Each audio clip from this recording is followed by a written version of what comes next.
Hey guys, hey ladies, hey friends, hey foes. We just wanted to take a second to remind you that while we're okay swearing when little ears are listening, you might not be, and that's okay. So here's your chance to pause us and wait for nap time, or pop in your earbuds. We hope you enjoy the episode. Put me in a straitjacket, 'cause I'm a criminal. I need some medication. I'm hearing voices, I'm making bad choices. Welcome back to another episode of Done Playing by the Rules. We have something special for you guys today. I'm Jenna. And I'm Jenelle. And if you're watching on And- YouTube, you will see that we have a special guest. Would you like to introduce yourself? Hi, I'm Elizabeth Aripe. I'm glad you said your last name because I think I would have butchered that. Our guest today is an occupational therapist, and Jenelle and her connected through social media, correct? So we are both in a, I think we're both in a limited screen time group. And then you had written something regarding some of your background in occupational therapy for children. Jenna and I have been talking a lot about Jenna's son that has some ADHD. And we've had a million moms reach out to us and say, my child is exhibiting ADHD-like behaviors or autism spectrum behaviors. So say you have no history or knowledge of ADHD, you have a baby, they say, take this baby home from the hospital. And at 2 or 3 years old, you start seeing behaviors that are concerning to you. There are places that you can ask for help, but we wanted this to kind of be an entry point to the parent that sees their 2 or 3 year old, which you can correct me if that's not the right age range that these behaviors start to exhibit. But the parent that has a 2 or 3 year old that's like, I am noticing a little something that's not quite what I expected or is a little different from their peers.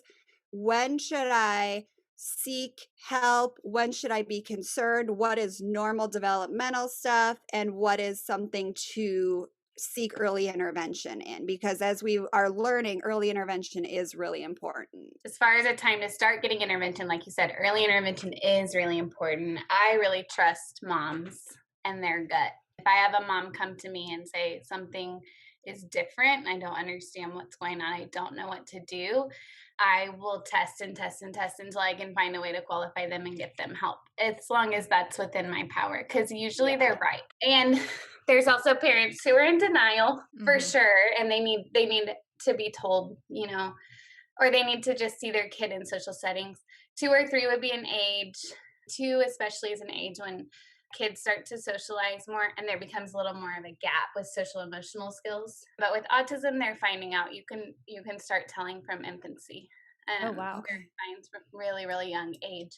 Sensory processing disorder is another area that kind of encompasses autism and ADHD, in my opinion, not everyone's. So sensory processing, that there can be signs from very, very early on. What would some of those signs generally be?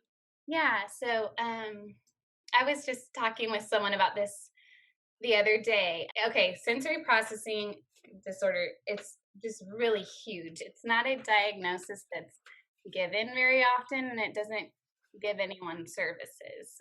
So first, let me say, with diagnoses, a lot of times parents are really concerned about getting a diagnosis because of the stigma and the label and what can happen and how that child's going to be perceived. The way I see diagnoses and what I encourage parents to consider, it's just the medical system's just like a game. Like, you got to say the right words to get the services that you need. So diagnoses are the key to services, and it needs to be a very specific diagnosis to get the right services. So if a kid gets diagnosed with sensory processing disorder, they're not going to qualify, but they're going to need the same help that a kid with autism is getting. I encourage parents, if they need the help, to do what it takes to get the help. But it's totally their decision, and I understand that's a difficult area for sure. I think it's very difficult too in that just like mental health, which we talk a ton about on this podcast, the more we can talk about it and the more we can destigmatize it, because I feel like in the 90s, a lot of these diagnoses really had a bad label to them, similar Mhm. to mental health and taking medication for mental health. And the more we can talk about it and make it open and open the doors for conversations and make other moms feel supported and follow their gut and do what is best for their child, we're going to open up doors, hopefully, that in when our kids are raising their kids, that it's not a big deal to say, oh, we got a few things that need some tweaking here, or we have a major issue that needs some really consistent help here. But the more we can talk about it, the more digestible it's going to become to mainstream. Yeah, I think so too. And I think it has changed a lot since we were kids. But Mhm. I think now that we're the parents, I think we're hesitant for good reason, to get Yeah. those diagnoses. The school system's a whole other issue. Schools can diagnose. Sometimes they do, and you really need a diagnosis to get services in schools. Not always, but parents just have to fight to get services in schools, at least in Texas. That's what I see.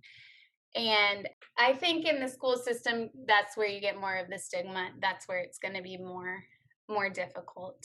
What I hate to see is a child who's not processing sensory input well get labeled as a behavioral kid, because Yes. they might just be incredibly impulsive. Like they might not be able to stop their bodies from doing the first thought that came into their mind, or they might be avoiding some input that's bothering them, or they might be seeking, they might not be able to sit still. And that's like a neurological reason for why they can't sit still, or why they're avoiding, or why they're impulsive. And when it gets labeled as behavior, that assigns an intent to that Yeah. child. And that's just not always the case. And so that can be really tricky to discern. So since I'm a sensory OT, I get the luxury of just assuming it's sensory and just working with the kids in that area. And usually we can make progress. And that is a really good way to put it, is to call it, you get the luxury, which I think a lot of teachers don't get the luxury. Jenna and I have had kids we've never had them in public grade school, but we've had them in kindergarten and pre-kindergarten systems where those teachers don't always have the luxury of being able to assume the best. It's kind of, we have to keep up with the class and we have to keep things moving. So these people kind of get nudged aside because they don't get the luxury, like you said, of being able to focus on the sensory. Exactly. Yeah. And I get to work with kids one-on-one, and that's just totally different It's so magic. Yeah. than managing a classroom. And the So- kid you described is my son to It's a T. Yeah. He struggles with impulse control, but not in a bad, like there's no negative motivation behind it. But if there's a button he's not allowed to push, you better believe he's going to push that button. If there's a friend he wants to hug, he just has to do it and get it out of his system. He has what people have labeled, people who don't know, as aggression, but it's not aggression. He just has such big, strong feelings. He does a lot of like tongue biting and fist clenching just because he's so excited. And it's when he's happy, ironically. He really struggles to sit still. So we've decided to homeschool.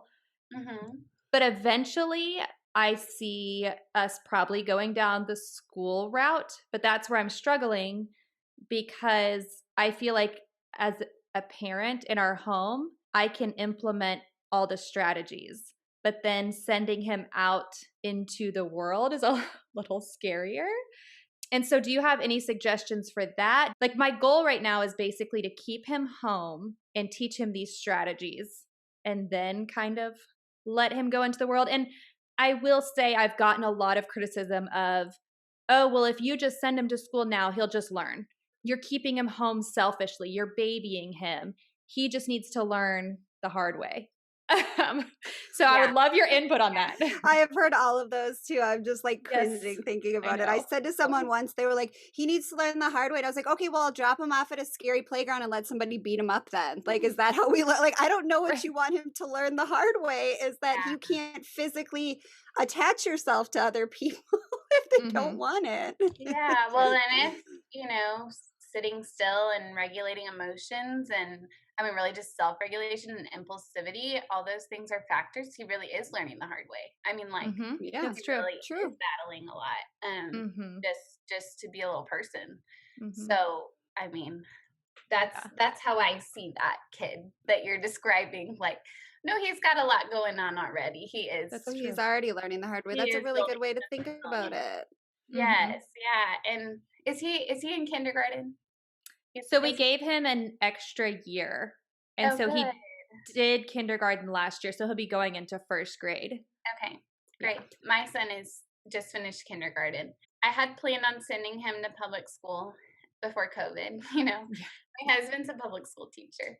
Oh, Um, nice. and I just couldn't. I just I Mhm. couldn't set foot in the building. There was just so much going on last fall.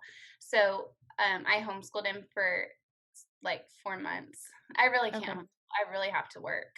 Yeah. Yeah. And I like what I do, but I loved that time. Like it was just a precious time. I had both my kids at home and I just got to do things like the way I wanted to do them. But I also was overwhelmed. Like I'm not a teacher. I don't know how to teach a kid how to read. There's a lot of I don't understand math and like Right. how Yeah. you do that. So I ended up putting them in a Montessori school. Oh, They nice. both could go in the same class. It was like ages 3 to 6. So that was a part of my like factor. Like, oh, at least it's only once Yeah. the whole class times out. But I really enjoyed the Montessori school, and we're going to keep them in next year. And I hope after that, I don't know. But they go at the child's pace. So the Montessori philosophy is development first. So they look at the child's developmental level and then they fold in the academics. So they're waiting until that child's ready. Public school, at least here, it's a high bar. A lot of OTs who really understand development don't understand why the standards are the way they are. A child is not supposed to be able to draw a triangle until they're, I think it's 5.5. But we start kids writing letters at 3. Think about how many diagonal, like capital A, right? Like Yeah. there's no reason to put a pencil in a 3-year-old's hand and expect them to form letters. They can do it. Like kids will rise to the occasion, and like this percentage of kids can do it. And somehow those standards have been placed with like the top achievers. I see it as a societal problem. I think teachers are doing a good job, but teachers are frustrated with the standards as well. And so I think schools can be a great place. I think supports can be put in place. I've seen success with that. It all depends on the teacher and the environment and the size of the class and lots of The class factors. size is so hard. Yeah. Yeah. I guess my personal bend is like, well, I homeschooled and my kids aren't in public. And my son, I've always thought like he could handle it. Like he has a great attention span. He's a pretty like together kid neurologically.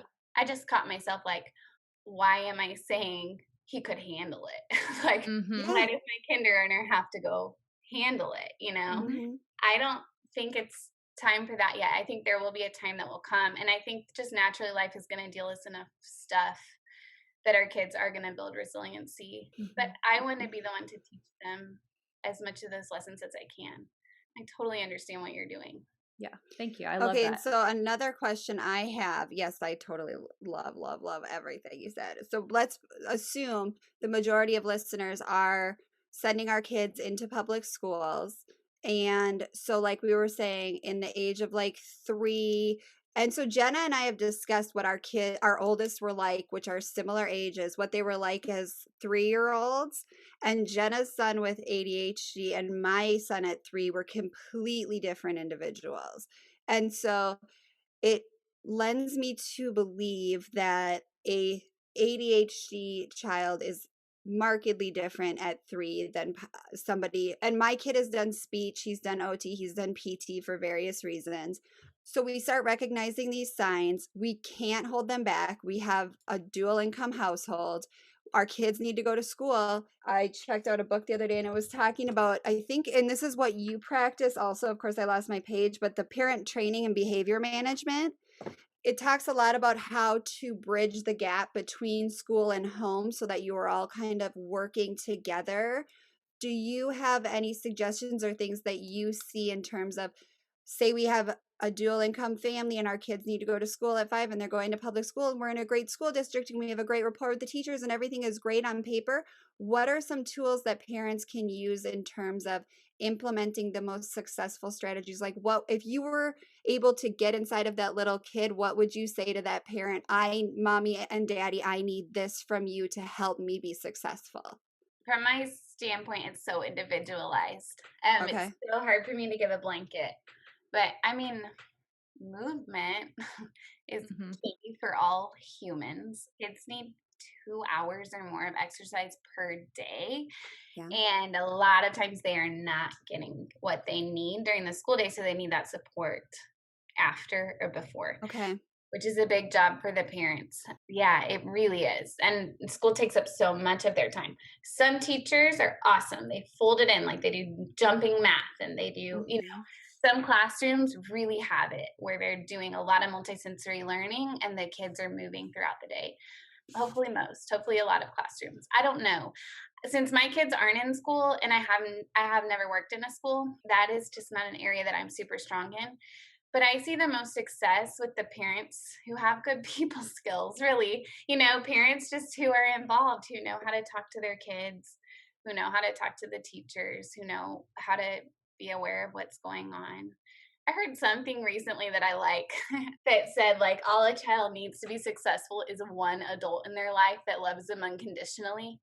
I just thought that was a breath of fresh air, because we can just get Yeah. so caught up in the milestones and the landmarks and all these things. But, like, when it comes down to it, your connection with your child is the most important thing. And if we're letting our anxiety about their performance or their mental health or whatever, if we're letting that get in the way of our relationship, then that's an issue for us and for them. Mhm. Okay, and I was reading on your website, so we should also mention Elizabeth has founded Bud to Bloom, and you can find this at b2bparentcoaching.com. Your 4 major tips I noticed were movement, time in nature, nutrition, and slowness. Obviously, we all know what we should be doing for nutrition unless you have some extra tips. We know our kids need to be outside. We know our kids need movement. Can you talk a little bit about the slowness aspect of it? Because I have found that to be something that is hugely beneficial at our house. Oh, okay. First, can you tell me what you've done and how it's been beneficial for you? And then I would So love. I was just telling Jenna this before we started the call. We signed the kids up for swim lessons, which resulted in us having to bust our asses to get out of the house in the morning. And it was ruining our entire day. And I understand that that is a luxury for us that we are able to provide a slow morning. But my kids enjoy an hour-long mealtime, as Jenna knows. And everything about them is just kind of slow in nature. And everything about me is fast-paced and anxious in nature. So I realized that the swim lessons and hurrying to get out the door in the morning was resulting in a really hard morning. And so we pulled them out this week and everybody's back to happy and normal. That was just an example from last week. And I notice anytime we start rushing through life, behavioral upticks kind of pick up. I just was wondering what your thoughts on the slowness aspect of your kind of 4-pronged thing was. Yeah, I'm laughing to myself because we've had the most hectic month ever, and like I'm not practicing any of this right now. Yep. But yeah, it's really hard. It's really It's so countercultural hard. to slow Yeah. down, but it's so important for kids. Studies are showing that kids don't have enough unstructured time. They don't have time to just be creative. They don't have time to come up with their own ideas. They're being handed activities a lot, and they're being handed like organized activities. Even socially, they don't get a lot of opportunity to like play in a way that's unstructured and I want to say unmonitored, but But I'm not parent-led. alone. Yeah, not parent Yeah. led, not adult led. Like we consider like putting them on a baseball team or swim lessons as socialization. And it is. And there's goodness to that. But it's different than running around their neighborhood with their friends, like what our parents did and like Yeah. probably what we did.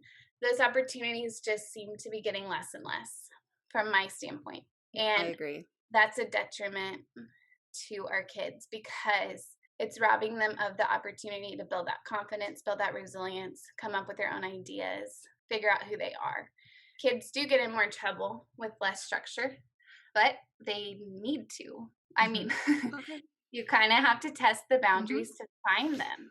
So, in my house, like slowness is kind of about like my tolerance level. Like, can Yeah. I handle us having an unstructured day and them doing things that drive me crazy? I have to try to live slow enough that I can give them those opportunities. because that's what they need.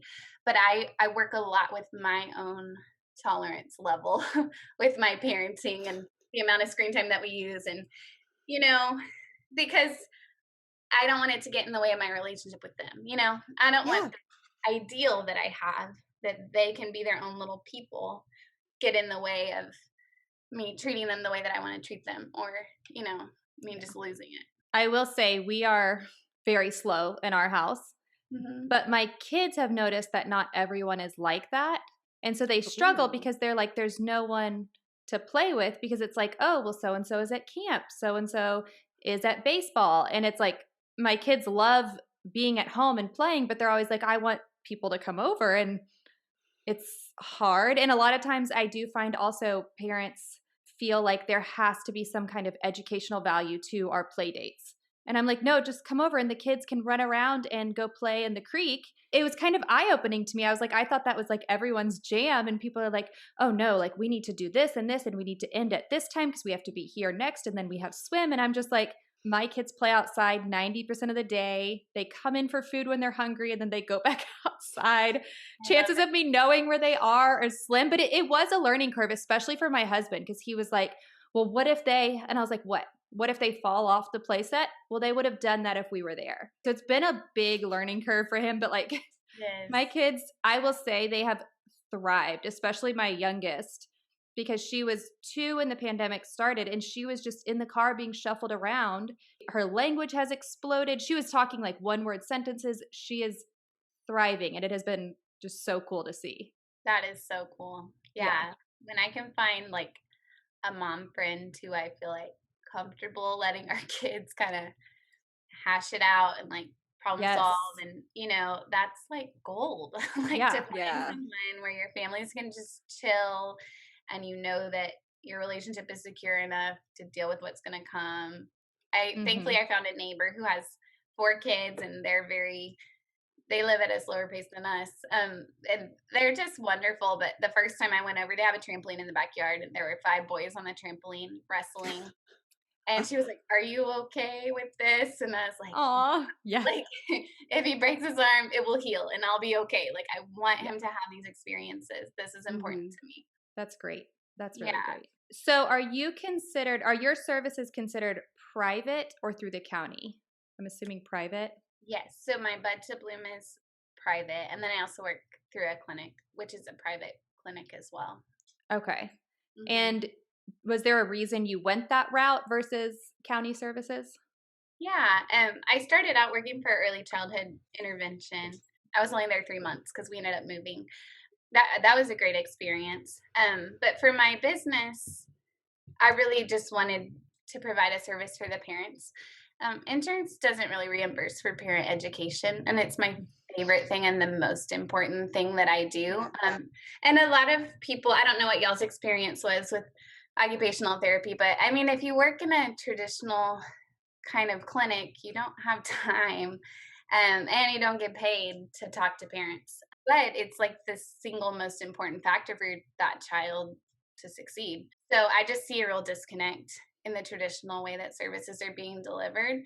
And I just see how much this knowledge has helped me in my parenting. When I look at my kids and they're starting to become dysregulated, I have a toolbox to use. And even though my kids are neurotypical, that's huge. I mean, these strategies and this lens that we view the body through, it's beneficial, I think, for all parents to understand. I just wanted to bring that to the light for parents to be able to get their hands on that information. I think that's a really good point. When we did private OT, our last 10 to 15 minutes was we would come in and she would show us everything she worked on with Zach and what muscle group she was working on and how she felt that it would click through to him and what we could do at home. And she would say, like, get some pillows on the floor, let him jump off this is going to sound like something you don't want to do. And so her educating me gave us stuff to work on throughout the week. And I don't think had it been a private, we've never experienced OT in a public domain, but in the private setting, she was very, very diligent about making sure we were involved in practicing at home. Yeah, I'll agree. We only did speech, but we did private and county. And my son is very intelligent. And so with speech, he was almost outsmarting all the games she would bring. So he wasn't getting anything from it. And then he was just acting silly, or he would pretend like he didn't know and then make her still do the lesson, but he knew really how to say those words. And so then we did private, and she was like, my son's name is Ezra. She was like, Ezra, I'm not putting up with your games.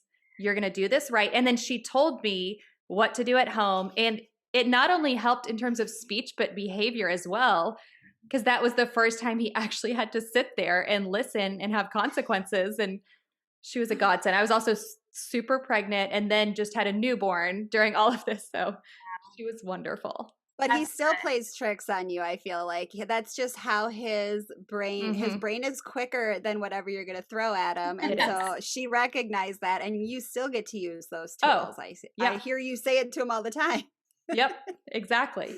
So I know we've been using the word OT a lot. So what kind of goes under, like broadly, I know there's a lot, but broadly, what kind of goes under that umbrella versus speech and PT? It's really the lens that we look at things. So we look at occupations. An occupation, that word is really confusing. It doesn't mean a job. An occupation means anything that brings meaning to that person's life. Typically, we look at activities of daily living, which are like dressing, bathing, grooming, eating, sleeping.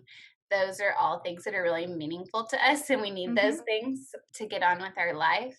A lot of those align with using our hands. So a lot of times people see OTs as upper body and PTs as lower body. That's not necessarily true. It does kind of get divided like that. But a lot of the stuff that we do involves hands, fine motor, because you use your hands to do all those necessary daily activities. With children, the primary occupation is play, and then learning and academics. But play really is the most important occupation of childhood. That makes a lot of sense. So do you work with a specific age group? Typically, I see kids from 1 to, I think I have a 11-year-old. When they get older, we don't see them as much. And it just becomes a lot harder because you're just working on a lot more years of ingrained patterns. The earlier, the better. You know, if you get a 1-year-old who's a picky eater, then you can make so much progress. So much. Yeah, but if you get an 11-year-old, you can still make progress. There's things you can do, but it's harder. Yeah. Okay, and so to what Elizabeth had just said, this is my quick plug for PT. I was doing speech therapy and physical therapy because my son had 2 broken legs when he was young, which made his speech regress. And what you said in terms of, you think of PT as lower body, he had 2 broken legs, so we're going to fix the 2 broken legs. What we never addressed was the fine motor things and the core instability. And so I feel that had we gotten into an OT space earlier, we didn't even discover OT until he was 5.5, maybe. And I always assumed it was like, does he need to learn how to use a fax machine? Like, what is occupational therapy? Right. And it wasn't until we saw a new private clinician that said, can he put his pants on by himself? And I was like, absolutely not. And she was like, this is an OT situation. Can he put his own socks on? Absolutely not. Can he put his own shoes on? Absolutely not. All these things that were gravely impacting his day-to-day life. But because he had broken legs, I thought, well, that's physical therapy when you break your legs and you don't think about the entire body and the OT. And then he also had some sensory stuff with eating. And I never addressed that until he was 5.5 because I was so busy. He was in speech like 3 times a week. He was in PT 2 times a week. And so I think that educating all parents on occupational therapy as kind of a nice blend of all the things. Our occupational therapist even moved some of his speech issues because his tongue strength wasn't great. She would integrate that in with the OT. Everybody knows about speech therapy. A lot of people know about physical therapy. Not a lot of us, even those of us that think they know everything like me, don't know what occupational therapy is. And it is such a blessing when you find it because things turn around so fast. Yeah. My aunt, who's in the school system, recommended OT for my son when I reached out to her because we were struggling with school. And I was kind of taken aback. And I'm like, but he's fine. He's very independent. And she was like, it's a little more than that. And I just never really took the whole school setting into OT and the fact that they could help with children who are struggling with ADHD. And I was just very surprised. Yeah, OT is very holistic in its approach because of our focus, because we focus on those fundamental things to life. Right. So we're able to be very holistic. It's kind of a lot. I mean, we kind of focus on a lot, Yeah. but it is a good thing for parents to know about. I think some people don't know about it, and other people have seen it in other settings. Because with geriatrics, we look pretty different. Yes, Or yes. with rehab, like Mm-hmm. if someone has a hip replacement, they'll see an OT for Mm-hmm. probably a short term, get some equipment, get their precautions and move on. So, but with pediatrics, we really follow the families closely, and we can stick with kids for years to help get them through. That's amazing. So, do you have a large percentage of parents that come to you and say, we're not ready to go down the medication route? And are you able to help them? Because personally, that's where we are at. I'd prefer to stay away from medication. We have a long list of not the best genetics in our family. And so anything from a holistic point of view that can be done, we definitely seek out. Yeah, definitely. I have a lot of kids whose parents don't want to medicate and who are looking for other ways to calm. And there's a lot of tools. It's all about finding the right fit for that child. First, let me tell you about sensory, and then I'll tell you about some of the like big tools that we use. Yeah. That are I'm really very interested in sensory because I was literally asking Jenna before we got on because she was like, "You use sensory." And I was like, "What are you talking about?" She's like, "Those days when you're stressed out and you call me like, I just need to get home and work out and I'll be okay." She's like, "That's an example of sensory." And I was like, "Okay, well, I need to know more about sensory." Yes.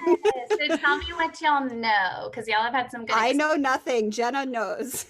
You were talking about your kid jumping off the couch onto pillows, right? Sure. Okay. Yes. And I do know that my oldest, had a lot of trouble with food. Different textures were like he would literally put something in his mouth and vomit. And Yeah. so that's the only experience. And he was weird about touch. Like he wouldn't touch sand for a long time. He would not touch the rice and like the sensory bin at school. But like we just were always like, oh, he's kind of an oddball. Like that's just one of his things. And we never put it all together in like a whole picture until we started OT. And we're like, oh, these are all interconnected. Okay. Good. Yeah. Yeah, I don't know. I know the word a lot more than anything. I know my son struggled with sensory overload when he was really little, as well as loud noises were just way too loud and scary to him. Trouble with loud noises. Yeah, and he still struggles with texture in terms of touch, not like taste or like he's perfectly fine with foods, but he's still like kinetic sand. He doesn't like to touch that. He's not my get messy type kid, as well as I don't know if this completely relates, but sensory in terms of when he's learning something new, he can't sit there and listen. He has to sit there and be moving part of his body. Yeah. And same with eating meals. It frustrates the heck out of my husband, but we try to avoid restaurants because him sitting down for a meal is like torture to him. So we do allow him to, we have like bar stools, kind of like basically he's like a moving little eating machine, and he goes from like bar stool to bar stool and then works his way back. And so he just can't sit still. Stays at the table. Yeah. So he's at the table. Yeah. I like that. That's a good idea. Yeah. So sensory is super complicated, but I'm going to try to make it as clear as I can. There's 8 sensory systems. So you learn about 5: sight, smell, touch, taste, hearing. But there's other ones that we don't learn about or talk about. Proprioception. Hopefully y'all learn that with your experiences. That's your understanding of where the body is in space. It's the most confusing one to really understand. But I like to think about it like if I close my eyes and hold my arms out, like I know my nose is here, my forehead's here, my other arm's over here. That's proprioception, just understanding where your body is, kind of how it moves, how it works. I don't have the best like proprioceptors, so I'll run into doorways, like I'll bump into things. Like if you don't have great body awareness, you're gonna use cues outside of your body to tell you where you are, and we see that a lot with kids. athletes have great proprioception. They understand their body, where it is and how it moves. And then interoception is another sense that's kind of the newest to be studied, and that's understanding like what is going on inside your body. Am I hungry? Do I have to go to the bathroom? So to be able to process all of those different areas well, you have to have self-regulation. So your body has to be in a state where your systems are balanced enough that you don't have to think about them, you know? Oh, and I didn't mention vestibular. Vestibular is another one of the 8. And that's, what position am I in? Am I upside down? Am I standing upright? Am I spinning around in circles? That's vestibular. So the 3 that we kind of look at that are kind of the pillars of sensory integration are the proprioceptive, vestibular, and then tactile, which is touch. So when you see deficits in those areas, everything else that builds on top of it is going to be tough. So if you can't process touch, if you can't process movement, if you're not understanding how your body works or how it moves, your ability to pay attention, your ability to engage socially, your ability to regulate your emotions is going to be way harder. Your body's working way harder to stay at its baseline of regulation. That makes so much sense. That's why when you think about regulation, I like to think about like I'm doing it, like I'm playing with my fingers, right? Like we're probably all doing things to keep our body at a just right level of alertness so you can pay attention and listen and respond. We all have things. My husband shakes his leg all the time. That's regulation. So we've learned really subtle, appropriate ways to regulate our bodies.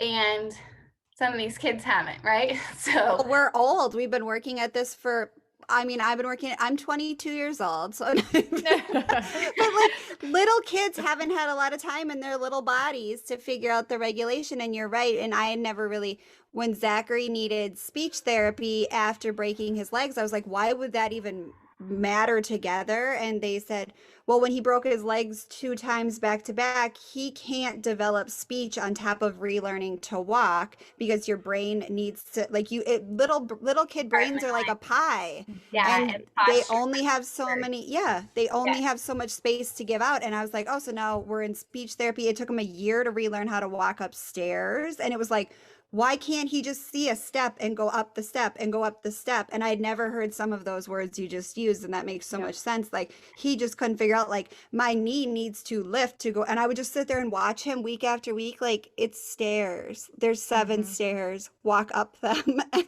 it was wild to me. So hearing you explain it like that is helpful even to me looking back on my experiences. yeah, we look at it like a pyramid. So you got to get the foundation in place, and that foundation is the vestibular, the proprioceptive, and the tactile. That's your foundation.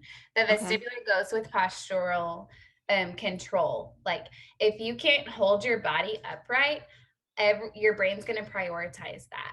So kids who are super wiggly in school, they might not be learning because they're focusing on holding their bodies upright. A lot of them need a lot more core strengthening to get to the point where they can sit and attend. Or adaptations, like your bar stool thing is awesome. You know, like he needs to keep moving to stay at the table and tolerate eating. Eating is the most sensory rich thing that kids do.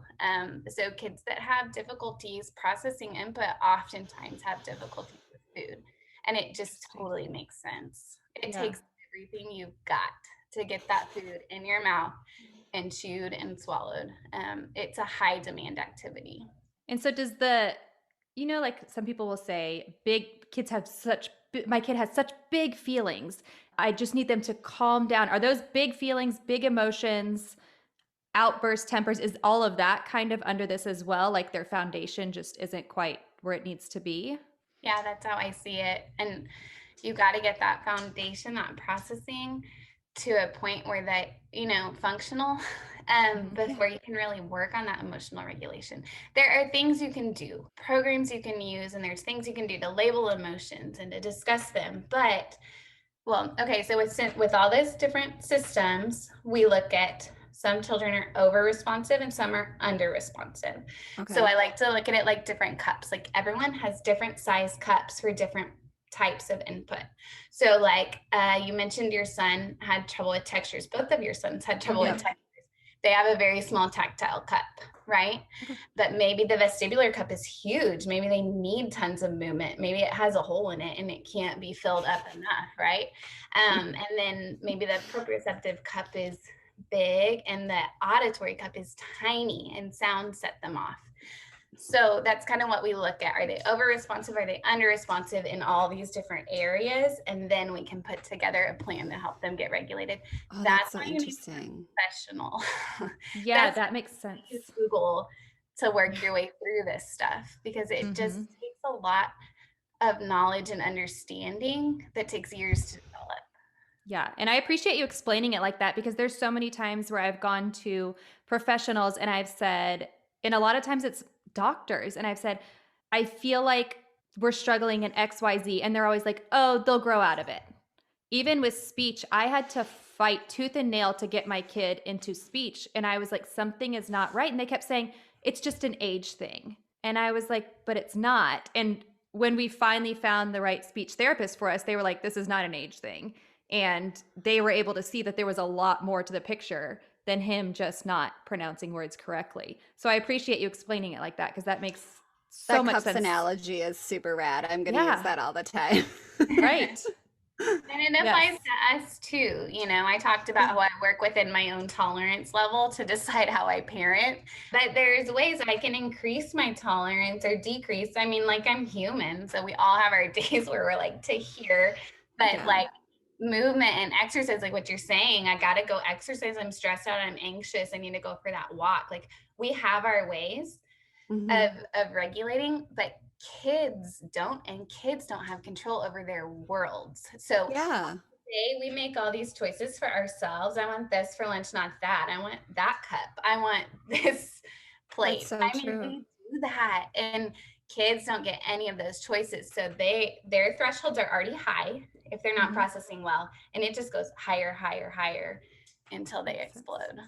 That's such an interesting way to put it too, because they don't, like, my kid can't just say, I'm feeling really frazzled, I need to exercise. Like he can't just be like, I'm gonna go for a 2-mile walk, I'll see you in a few minutes. Like my 4-year-old is instead probably gonna like headbutt someone because my 4-year-old is very physical and we're constantly like, why are you like pounding on people and headbutting things? And he also, which I've never heard this vestibular part before, but he likes to be upside down a lot. And we've always been like, we've always thought it was, so we joke about that because he goes upside down on beanbag chairs all the time and just like wiggles his butt, and we just call it Mikey's twerking time.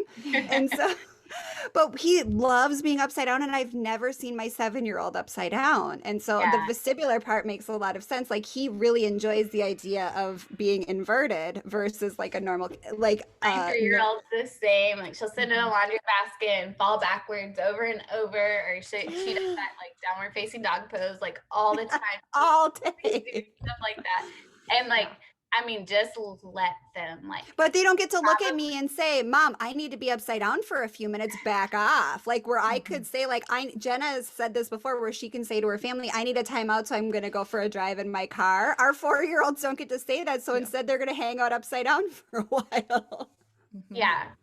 And the headbutting thing, if you think about, so proprioception is hard to understand, but big impact is what gives us a lot of proprioceptive input. It's pushing on the joints, pushing the joints together. So running is good. And if you think about like after you run, you feel the joints in your legs for a little while after. That's calming signals to our nervous system that calms that fight or flight response that's already in these kids. So they're going to seek out more proprioceptive input. They're going to push chairs across the room. They're going to push on the wall. They're going to carry things that look too heavy for them. That's the way that they're trying to calm their body. Loves it. About like the headbutting, the amount of proprioceptive input that he's getting from that. So it's probably like a calming kind of mechanism that he's using that's not appropriate. So what you want to do is give him pressure on his shoulders, give him other outlets to get that same kind of input that he's looking for. Does that That's makes a very helpful tip. I wasn't even here for tips, but that will be very helpful because he does, yeah. and it has no malice to it because he generally, my husband is a gigantic individual, and my 4-year-old will headbutt him in the sternum, and that sternum is basically a steel plate, and we're unclear why that would seem like a fun idea, but he does it multiple times a day, and so that makes sense that there is some sensory overload that is alleviating for him. Try like deep pressure massage on his head, Okay. compressions on it, push his shoulders down, have Okay. him carry something heavy. See if Okay. there's an alternative to like a possible neck injury, right? Right? Even like the crash pad, jumping off the couch onto pillows, Mhm. that's proprioceptive. Super Yeah, calm. we never had to have anything to jump onto until we had the second kid, and now our whole house is random beanbag chairs that he stacks up and jumps onto. They really find ways to get what they need, especially Yeah. more neurotypical kids are going to really Mhm. find ways to get what they need. And if you just Okay. like, that's my favorite part of my job. Like, I have a kid that's like a little bit together, and I can just sit back and watch them. Then I can be like, okay, we need to do this, this, and this, and they're The little tweaks on helpful. things. Yeah. Yeah. Oh man, now I wish I lived in Texas so you could be our OT. So my son has struggled with, he's recognizing now that he is a little different. This is a good And one. I'm very interested in this. yeah, and he's very into how the body works, how everything works, and so he's noticed that he can't sit still, as well as he told me my brain is just always going. And when you're talking to me, he's like, I can't turn, he always calls it his story, like my story off to always listen. And so we have a lot of strategies, but he was like, why can't I just stop the story? And why can't I sit still, especially now that we have a second child and she can sit still for hours? She doesn't have to move during meals. Do you have any tips on how I can talk to him, first of all, in a positive way? Because I want him to see you're different, but it's a positive thing, as well as a way that he would understand. Yeah. I love that he says my I love Yeah. that too. I've never heard that, and I want to hear Uh-huh. his story. I bet it's so good. Oh, it's so cute. Sometimes he'll even say like, I'm playing a game in my head, and I'm like, I hope you're winning. Like, But I think that's an important point is like also you, Elizabeth, all of our children are coming to age where they're starting to recognize differences from their peers, whether that's siblings or other kids. And that was a question. I think we had a write-in question about that. My child is noticing that they're different from other kids on the playground. Is there a good way to explain to them that your brain works a little bit differently? Like I say, mommy takes mental health medicine because mommy's brain doesn't make a certain chemical, so I have to take the medicine for it. Is there an open, easy, clear, short way to explain to your kids, like, you're not wrong, different? You just are different in a way that makes you noticeable to others, and that's not necessarily a bad thing. Mm-hmm. I don't know if I have a clear, concise way. I would individualize it. That's going to be my answer for a lot. But the fact that he's already articulating that so well is so cool. Mhm. I talked to a OT friend last night who has ADHD, and we talked about some of these questions, and I loved her response. She said she describes the ADD brain like a bunch of roads. So she said it's like I have like 10 roads going at the same time. And when things are going well, like they're all moving and like it's all like flowing and going, and I can do like a lot. But when things start to become more dysregulated and get off, it's like there become crashes on the road. And like there'll be a crash here and then a crash here. And then it just gets harder and harder to like get it back going and get it figured out. And so I think the capability of someone's mind to work that fast is so amazing. And I think there's ways to celebrate that. Probably like sometimes they have a high endurance and a high energy level, and so like finding those strengths and just like capitalizing on that. Well, it's just like all of us, right? Like we all have strengths and we all have things that we struggle with. And it does seem like society and the world that they're going to grow up in is going to be more inclusive and more accepting of differences and more educated. Probably the amount of information is massive. So I think there's a lot of hope, but I think with sensory stuff, if they can explain, I had one little girl in a session tell me something. It was so articulate. I think she said, like, I don't like to touch things. Like, I think she said, my body feels things really, really strong, and I don't like to touch things. And I was just like, wow, like if we can teach them to articulate, like my body needs to move to pay attention, you know, they can advocate for themselves in some settings. That's such a gift, because there's so many areas that even in myself, I don't have a grip on it because I'm trying to like get through and be a part of and conform. But I think there's a lot of room to teach kids to advocate. My body needs this, and this is how I function. And I think society is moving in a direction that's more accepting of that.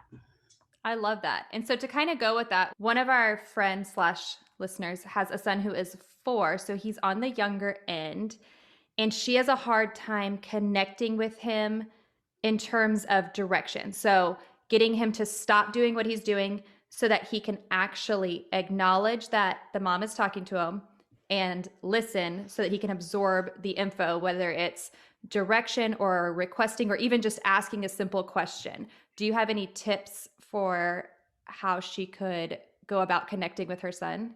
Yes. We talked about auditory input just a little bit, but there's a lot of components to hearing and processing what you're hearing. There's hearing and there's auditory processing that information. Yeah.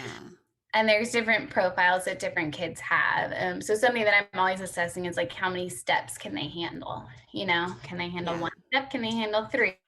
Typically, my kids can't handle 3 steps. Usually 1 is good. Yeah. And then I try to pair it with multisensory if they're not responding. So touch, changing your intonation of your voice, whisper or louder. I don't like louder that much. Whisper or like, I'll like sing things to my kids. It's really annoying, but it gets their attention and it kind of, you know, breaks the mood if it's tense. A 4-year-old, I would use pretend play as much as possible. They live in a little magical world that matches their cognitive abilities, and it's going to engage them in a way that, you know, go put your shoes on, go, you know, commands is not going to engage. That can be hard to be that kind of creative in your daily life, but if you can learn, then it kind of becomes easy. They want the same thing. Once you get something, you can keep using it at those ages. That makes sense. My son likes to communicate in Godzilla voices. And when I do it with him, he listens so much better. We were actually doing it before this, trying to clean upstairs. And he had me talk like Godzilla the whole time. And he listened to every instruction I gave him. And I was kind of like, oh, like, so that makes a lot of sense. It was like, got his attention. That is actually really smart. And I recently read an article about that whispering trick because it like sucks them into like what you're saying must be interesting because when parents are whispering, ooh, so let me like zone in on that. And it'll probably work for 2 weeks. Then you have to find the next thing, which all of us like know is else. Changing your posture also can have a big impact. Sometimes when my kids are like laying down tantruming, I'll just lay down next to them, like get below them, like get, if you kind of mirror what they're doing, they're going to be like, what? Like it's going to throw them, and they're going to be interested in what you're doing as opposed to your typical parent posture being over them. When you change that dynamic, it's really engaging for them and confusing. That's really interesting because we've all heard of the get on their level, but what if we get beneath them? That will really throw them for a loop. That's a really good one. That can get their attention. And another thing you can do is like a 5-minute kind of brain break. This is easier for a therapy relationship than a parent relationship. You know, say you want to get them into the bath and they don't want to, you can be like, we're going to do jumping jacks. Hurry. We're going to do jumping jacks. We're going to march. We're going to run. Okay. We're going to hop to the bathtub. That would work with a 4-year-old, not a 7-year-old. Incorporating that kind of movement and then adding some commands that are fun mixed in with the commands that are necessary.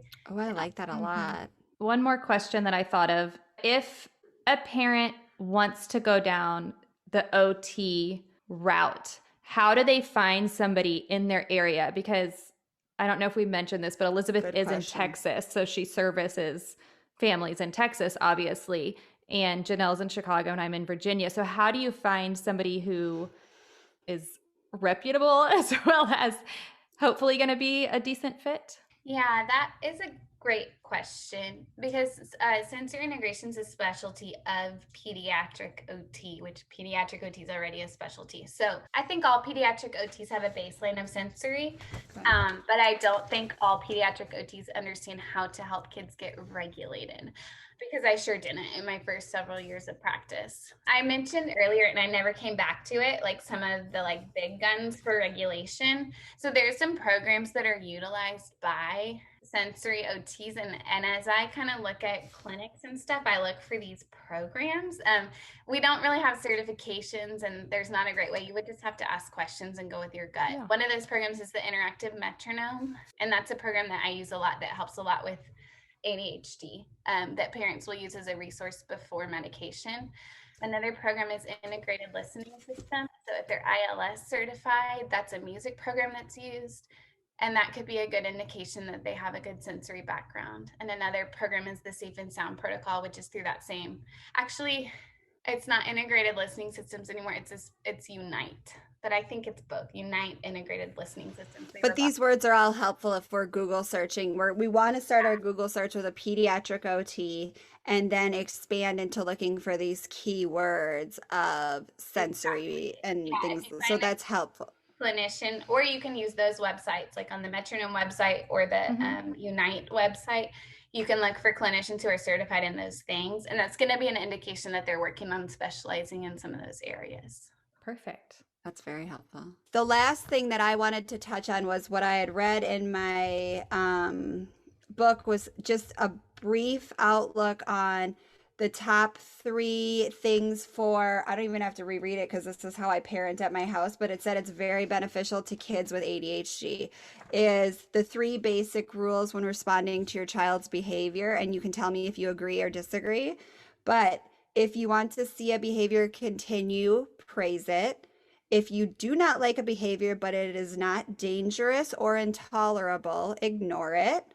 And if you have to stop a behavior that is dangerous or intolerable, like when your child hits a sibling just to hurt her, get your attention, it says punish it, but I would change that to intervene, obviously, because I don't think that punishing kids that are having these acting out moments is necessarily where we go. But from an ADHD book standpoint, and that is kind of how I parent my children, even though I don't believe that we have an ADHD situation, but we do get I've heard multiple comments on my children being feral. And I'm sure Jen has heard this too, because let our kids be outside and we try to keep our tolerance really high for things that are not dangerous. It can be really hard. And for Jen's husband and my husband, it's very uncomfortable, but I will let everyone know that all of my children's broken bones have happened with a parent within 1.5 feet. So letting your kid play outside and letting them wrestle and letting them roughhouse and these things are not detrimental. They are stimulating in a way that I do think is beneficial. And I think that no parent is perfect at this. Is anybody who can say like, you know what, they were doing something that was annoying me and I let it go and I never care, is not telling the truth. But if we can make that kind of just like a benchmark, I think that's a nice way to look at it. Yeah, I agree. I think those things that you mentioned, roughhousing, being outside, taking risks, it's necessary to development. It's necessary to produce healthy grown-ups, for children to be allowed those opportunities. I don't ever want to advocate for children getting hurt, but when they do, they learn a lot about their bodies. Sure do. And kids are going to heal really fast. So I kind of feel like if we can protect the soft tissue, the ligament, the tendons. My kids have to wear a helmet whenever they want to fight with sticks. Like, let's protect your brain, and everything else is maybe some we wear sunglasses once in a while. Eyes and brains. Other than that, everything else is pretty fixable. We want to produce resilient, capable, strong adults. Yes. And safetyism is not the way to do that, and research has shown that. So that's an area that's hard, but we need more education. We need more voices in that. I think another thing is, as you're watching your kids get the input that they need, a good question is like, is that inappropriate, or does that bother me for some reason? Yes. You know, like, are they doing something wrong, or am I just like uptight about that? Or, a lot of times there's a lot of stuff we can let go. I'm a believer in boundaries. I think boundaries are better than no boundaries. But there's a lot of things that bother me just because I don't know why. I'm grown. Because our anxiety, I had a therapist once tell me, like, you thinking a kid fidgeting in their chair at a restaurant is bothersome to you because your parents didn't allow it. And for some reason, your brain thinks you shouldn't allow it in your children, even if they need that stimulus to keep them comfortable. It bothers you. It bothers no one else in the restaurant, but you will get in a fight with them to make them stop. Yep. Yes, exactly. So I think that's a good thing to be thinking about as a parent. Does this bother me because it's wrong, or does it bother me because of something in me? But with that, I think there's a fine line between teaching respect and letting your kids go and letting your kids do things. And I think that's an important boundary to think about, because we want to teach them to respect others and to respect themselves, and it just gets real complicated, Yeah. It really does. But I think what Elizabeth alluded to a little bit ago also is children on any part of the childhood spectrum, specifically ADHD or autism spectrum disorders, really respond well to boundaries. And I think we should differentiate setting boundaries, because that makes them feel safe and whole, and like you said, they don't really understand that, like, how close your eyes and touch your finger to your nose. They don't even understand their body spatially. So they need the boundaries for safety, but like, my kids know that your boundary is the stop sign at the end of the street. And if you go past that, you will lose a privilege. Or we yesterday had to take a swim lesson away because we were just having a really hard time not fighting with each other and name calling and arguing. And I think somebody might have spit at someone. Like, it was a lot. And so I said, I warned you 3 times I would take away your swim lesson. And now, and like you said, there is safety monitoring and there is boundaries. Children do respond well to boundaries, but all studies do show that they need a little bit less safety regulation. Yes, that's a really good point. I definitely We're agree. pro boundary here. I am too. There's a lot of voices. I feel like there's some parenting movements, and even with some of the Montessori approach, it's very child-led. There's a lot of good stuff about learning to listen to your child's cues, learning to follow their lead, respecting them as people. Even like some nutritionists are saying give kids sweets with their meal. We don't want to put sugar up on a pedestal. There's a lot of, and some people say don't limit screen time, let them regulate themselves. I hear a lot of those voices, and I think that's really interesting. I think there's value to that. I think we need to respect our kids. I think we need to allow them room to come up with their own regulation, but only at the appropriate time. I mean, Yes. I don't regulate my own screen time well. If I have a bag of cookies in front of me, I'm gonna eat the whole thing. Like, and I don't want to put more on my kids than they can handle. So parents are the ones that know their kids and what boundaries need to be set. And I think that's just something I've wrestled with as I've looked at that. I think it's really idealistic to think that kids have their own best interest at heart when the parents don't. And I think that's a really good way to look at it too. I've never once in my life thought, like, I will drink a whole pot of coffee if there's a whole pot of coffee, even though I will have a panic attack and maybe crash my car. But I expect my kid to be like, I'm only going to eat the servings. I've said to my son before, like, you're only allowed to eat 20 chips out of this bag. Why did you eat the whole bag? Like, what? I will do that every night watching Netflix. And so I think it's really important that we are reflecting on ourselves as parents and realizing we don't even possess some of these abilities to regulate ourselves. So asking small little human beings that don't know the alphabet to regulate that, I have learned from this conversation that I'm putting a lot more pressure on my kids than I even have the ability to contain on myself. Like, I think, yes, it would be an ideal if a 5-year-old could regulate their own screen time, their own intake, whatever. But like, it would be cool if I could do that too. It'd be great if we all could. So let me ask you this. My son has huge behavior changes towards the negative when he watches any screen time. I will have to say that detox of taking away screens was difficult. However, he is completely fine without screens now. And he watches it maybe once a month at grandma and grandpa's house as like a treat. But I get a lot of criticism of, why can't you just let him do a little bit each day? It would be so much easier for you because you could get more done. And am I crazy to think that he has these huge, drastic behavior issues when he watches screens? I've gotten a lot of criticism like, well, we grew up with screens and we're fine. And that's part of the learning. They need to learn technology. But when I say drastic behavior changes, I mean like temper tantrums and hyperactivity. And then he doesn't sleep well. And it's even if it's like one show a day, like we cannot do it. Too much. I mean, that's consistent with clients that I've had and parent stories that I've heard. You're not alone with that. Oh, good. Yes, and setting that boundary is huge, and I wish you could get nothing but applause for that, because that's harder for you. Yeah. Hard as hell. Yeah, I don't see any benefit in giving him that screen time now. Yeah. Let's give him the chance to mature a little more.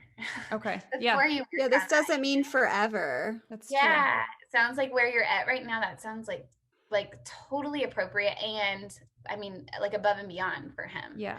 There's a lot of voices, like we've mentioned, like they'll grow out of it. That's a big one. They'll grow out of it. They'll grow out of it. Or we did that as kids. A lot has changed, and children are changing, and circumstances are changing. Screen time has changed. You know, you put him in front of Mr. Rogers and it would probably be okay, right? Yeah. But that's not what's on. I mean, you turn on your TV and it's like 500 options and it's high stimulation shows. So I think quality of screen time becomes a factor with screen time. If they watch something in real time that's like real life time, like, do y'all know the movie Hoosiers? Mm-hmm. Oh, yeah. I've heard of it, yeah. Hoosiers today after they went swimming, and I told my husband, like, I don't think that counts. Like, it's like so slow. It's like real life. Like, it's not stimulating. I completely agree. I noticed that and so Jenna can't do any, almost basically, right? You do none. Well, actually, that makes sense because he can do like an out school class and be fine. Yeah. And my kids can handle a real life, like we try to watch the Great British Bake Off as a family, or we watch, not age appropriate, but we watched Wasted last night, which was like the food documentary with Anthony Bourdain, and like maybe edit out the beginning and the end. But my kids function very well if it's something real time, real life learning with like a little bit of undertone of comedy. They don't get they're not watching it like this, like with their tongue hanging out, where if they put on, and they can get into Octonauts a little bit, but sometimes that will send them up a notch. That's as high as we can go. They cannot watch like Sonic the Hedgehog or any of these like fast-paced bling bling bling. I call it like the casino effect. Like you get sucked into a slot machine, you can get sucked into these like fruit slice games and stuff, where it's a lot different if you, like Jenna said, like you can do an out school class, or your screen time can be real life versus some of these games, and it doesn't produce the same brain stimulus, in my opinion. Yeah, exactly. I watched a TED Talk. It's been a long time, so I'm going to totally misquote it, but I don't even know if I can find it. It was like 6 years ago when my son was little and I was learning about screen time, you know, trying to avoid it completely, because that recommendation. That was the recommendation at the time, 6 years ago, 0 under 2. Yeah, exactly. But I watched this TED Talk that just kind of compared the qualities of different screen time with some research actually about ADHD. And it showed that the more stimulation, the faster the pace, the more violence, the more I think it's going to be more addictive and cause more difficulty with attention.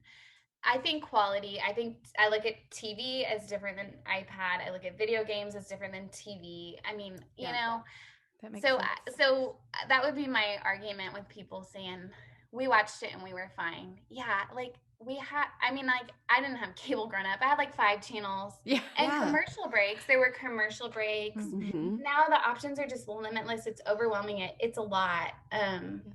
So it's different. So things have just changed, and what you're doing is admirable. I think it's worth it. I don't think kids are going to be behind because they don't have technology. Look how it's going to change anyway.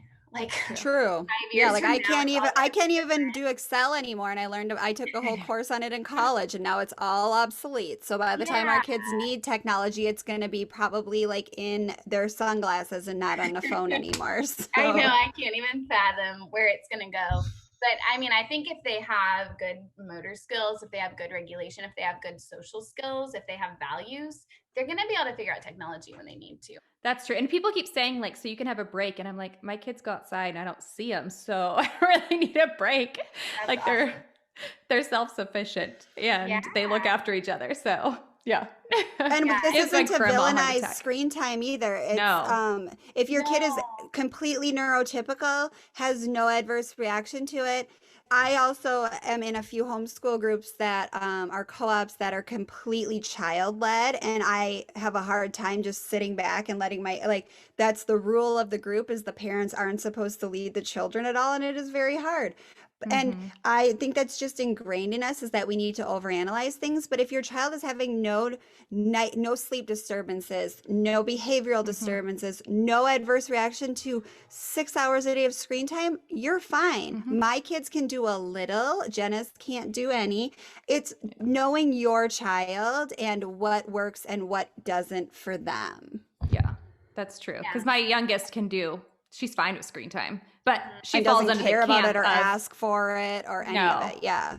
but she falls under the camp of like, we kind of have to do it as a family. So no screens are on during the day. But when brother does an out school class, she gets an iPad and she's perfectly fine with it. And then she turns it off when it's over. She puts it away. There's no like temper tantrum. And I'm just like, this is a completely different child. So that's a good point. Like different stimulation, different quality of TV, as well as different child. Different maturity of brain. You might see something completely different in a year or two that he might be able to handle different things too that he couldn't before. Just different seasons of life for the parents, you know? Turn Yeah. that thing on if you're moving or if you're sick. Right. You know, Yeah. when stuff is going on, like, and if that keeps your child safe, like Mhm.